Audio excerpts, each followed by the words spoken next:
Come on, all black every. Come on in, come on in, come on in. Tell a friend. Thank y'all for checking it out. You know how we do it. We coming back. I don't know what happened last time we did the live with the slash clickable book Communist Manifesto. Stopped on me early. Apologize. We'll get right back with that stops and keep it going. Appreciate you for checking it out. Once again, like it, share it, subscribe it, do all that great stuff. Appreciate the thumbs up, all that. And if you know, we're just sharing information, do your own diligence. I'm not on the rights to this music, you know, Young King, Marvin Gaye, peace to the king. We're going right in. And we were talking about this German socialism, which took its schoolboy tasks so seriously and solemnly, and extolled its poor stock in trade in such mountebank fashion, meanwhile gradually lost its pedantic innocence. The fight of the German and especially of the Perusian bourgeois against feudal aristocracy and absolute monarchy, in other words, the liberal movement became more earnest. By this, the long wished for opportunity was offered to true socialism of confronting the political movement with the socialists against representative government, against bourgeois competition, bourgeois freedom of the press, bourgeois legislation, bourgeois liberty and equality, and of preaching to the masses that they had nothing to gain and everything to lose by this bourgeois movement. German socialism forgot in the nick of time that the French criticism, whose silly echo it was, presupposed the existence of the modern bourgeois society with its corresponding economic conditions of existence and the political constitution adapted thereto, the very things whose attainment was the object of the pending struggle in Germany. To the absolute governments with their following of parsons, professors, country squirrels, and officials, it served as a welcome scarecrow against the threatening bourgeois. It was a sweet finish after the bitter pills of flogging and bullets with which these same governments, just at that time, dosed the the risings of the German working class. While this true socialism thus served the governments as a weapon for fighting the German bourgeois, it at the same time directly represented a reactionary interest, the interest of the German Philistines.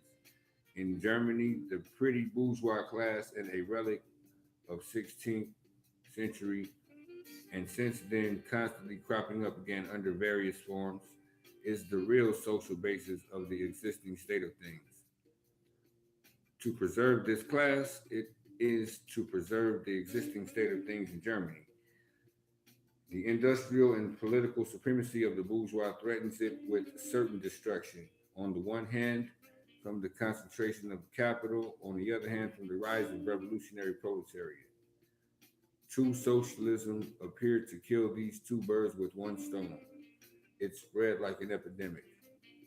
The robe of speculative cobwebs embroidered with the flowers of rhetoric, steeped in the dew of sickly sediment, this transcendental robe in which the German socialists wrapped their sorry external truths, all the skin and bone, served to increase wonderfully the sale of their goods among such a public.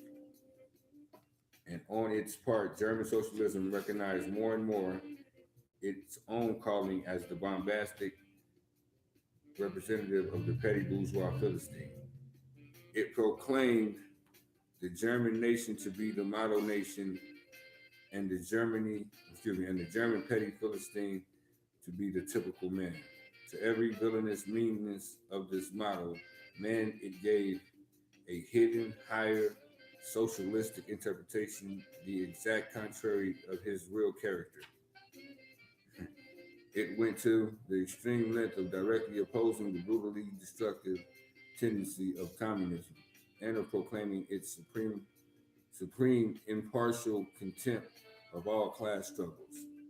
With very few exceptions, all the so-called socialist and communist publications that now, 1847, circulate in Germany belong to the domain of this foul and invert, innervating literature. Number two, conservative or bourgeois socialism. A part of the bourgeois is the series of redressing social grievances in order to secure the continued existence of bourgeois society.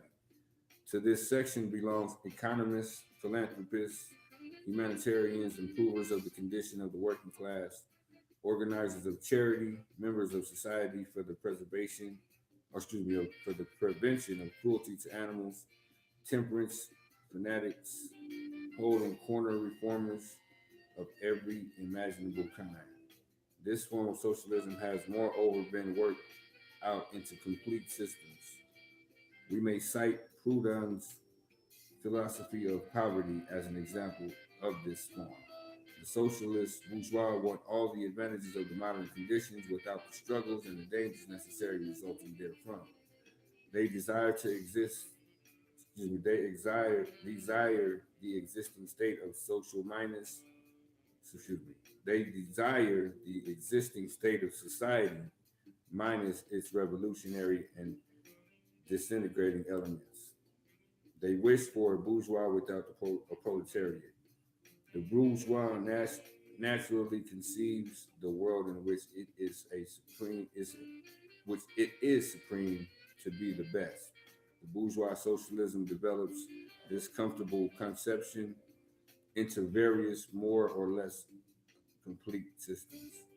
In requiring the proletariat to carry out such a system and thereby to march straightway into the social New Jerusalem, it but requires in reality that the proletariat should remain within the bounds of existing society, but should cast away all its hateful ideas concerning the bourgeois. A second and more practical but less systematic form of this socialism sought to be sought to depreciate every revolutionary movement in the eyes of the working class by showing that no mere political reform, but only a change in the material conditions of existence in economics relations could be of any advantage to them. By changes in the material conditions of existence, this form of socialism, however, by no means understands of the abolition of the bourgeois relations of production and abolition, and, and abolition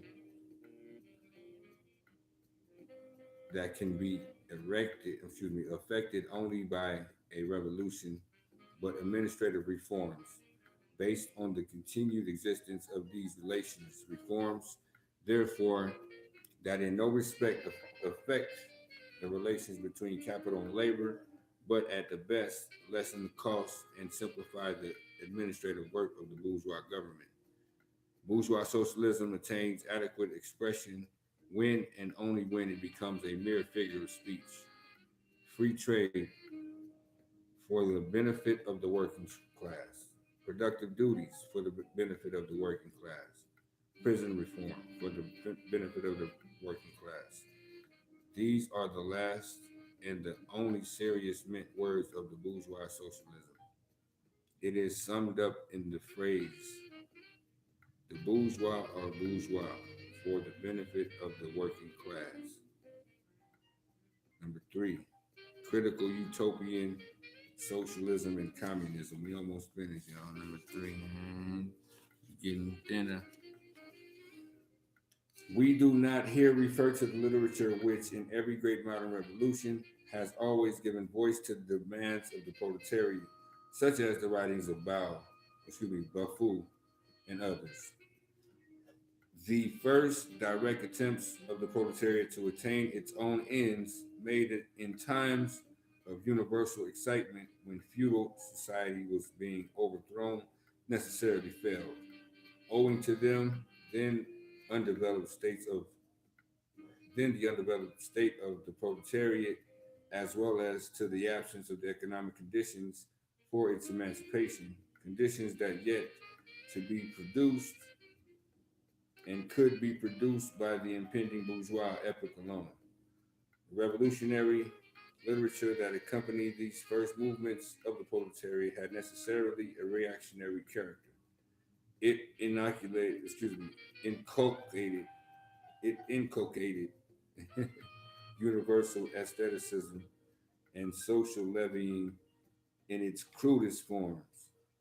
In its crudest forms, the socialist and the communist systems, properly so called, those of Saint Simon Fourier, Owen, and others, spring into existence in the early undeveloped period described above of the struggle between proletariat and bourgeois. See section 1, bourgeois and proletariats. The founders of these systems, indeed, the class antagonism, as well as the action of the decomposing elements in the prevailing form of society. But the proletariat, as yet in its infancy, offers to them the spectacle of class without historical initiative or any independent political movement. Since the development of class antagonism keeps even pace with the development of industry, the economic situation, as such socialists find it, does not as yet offer to them the material conditions for the emancipation of the proletariat. They therefore search after a new social science, after new social laws that are to create these conditions. Historical action is to yield to their personal inventive action, historically created conditions of emancipation to fanatic ones, and the gradual spontaneous class organization of the proletariat to an organization of society specially contrived by these inventors. Future history resolves itself in their eyes into the propaganda and the practical carrying out of their social plans. Mm, dropping these rules. Historical action is to yield to their personal. Oh, coming back. Sorry. in the for, in the formation of their plans, they are conscious of caring chiefly for the interests of the working class as being the most suffering class. Only from the point of view of being the most suffering class does the proletariat exist for them.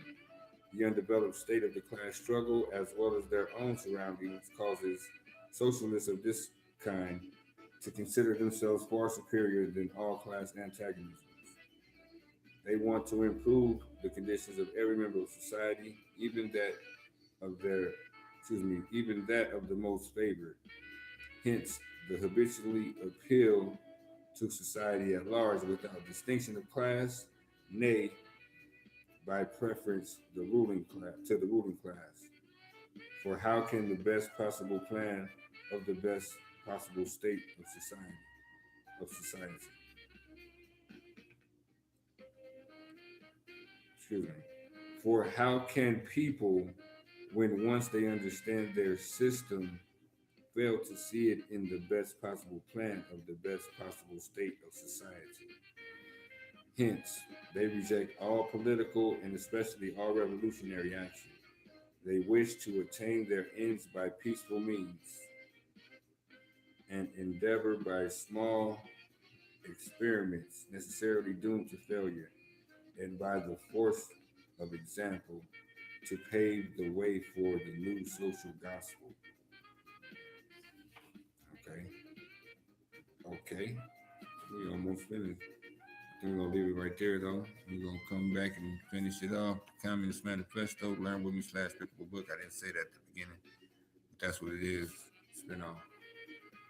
Learn with me / pickable book right here on All Black Everything. Appreciate you checking it out. Like it, share, subscribe, put the thumbs up, do all that good stuff. Appreciate you. Peace and love.